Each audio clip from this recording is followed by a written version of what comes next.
chuckling during the last segment, and you said you had something you wanted to say. Yeah. So about the North Carolina voter fraud case.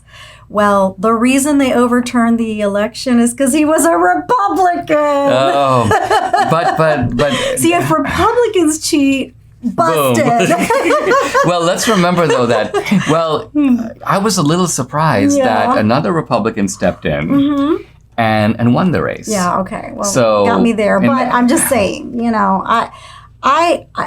if Republicans see they do it so seldom that I think that because that's an anomaly, right? And so I'm not sure that it's going to set any kind of precedent. Somebody on social media was actually saying something like, "Oh, Dinesh, you know what? Republicans do it too." And I was like, have you seen the movie? We actually begin by saying that. Yeah, we acknowledge it in the film. Yes. So we're not claiming that Democrats have a patent. We're claiming that Democrats have been predominantly the party of fraud, and that's just a historical reality. Hey, I want to talk to you about this report. So apparently there's a company called Wallet Hub, which looked at cities around the country to find out which are the best run cities. And they looked at 38 different kind of metrics. They call it quality of services metrics. Things like lowest unemployment rate or highest high school graduation rate, or they look at the crime rate and so on. Well, it turns out that the best run city in America, I've never even heard of it. It's called Nampa.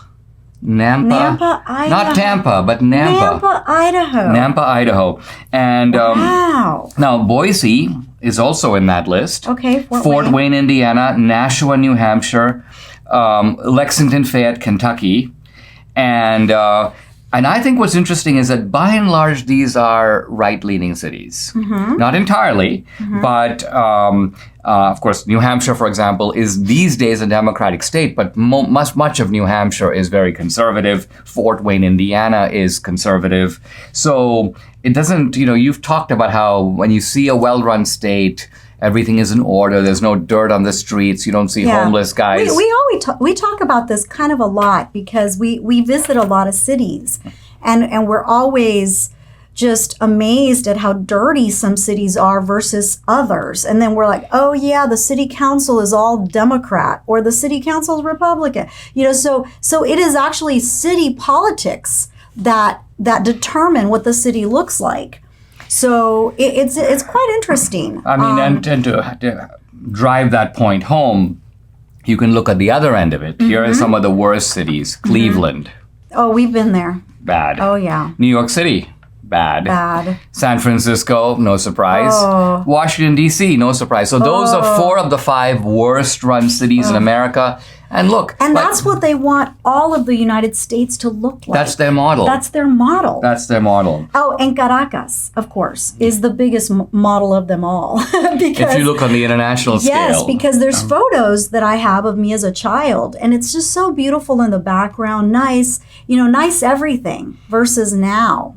Now, interestingly, what I think is that you've not only is there this political dividing line, but even cities that used to be, cities have been Democrat for a while, but we've seen a deterioration in the cities. It's almost like the Democrats have gotten even worse at what they do. Yeah, but it makes you wonder why that is. It's, I grew up in the Rio Grande Valley, as you know, and when you go down there, you feel like you're going back in time. I literally turn on my 80s songs and I go back there and I feel like I'm back in high school, because it not only is it nostalgic for me, but also just everything looks the same as it did when I was in high school. Actually worse, because we had a new mall when I was a senior in high school and it closed down. Yeah, and by and large, apart from does the Rio Grande Valley does Harlingen have an Applebee's? It does. Okay, so Applebee's is like your top level restaurant. Yeah, I think McAllen is more hip. McAllen is about, 40 minutes. I think it's west of Harlingen, I want to say. Yeah, there's more there. No, east of Harlingen. No, west of Harlingen. I'm going down this way. But anyway, and so it's a little more hip. But, it's still not, you go down there and you're like, yeah, we know who runs these cities.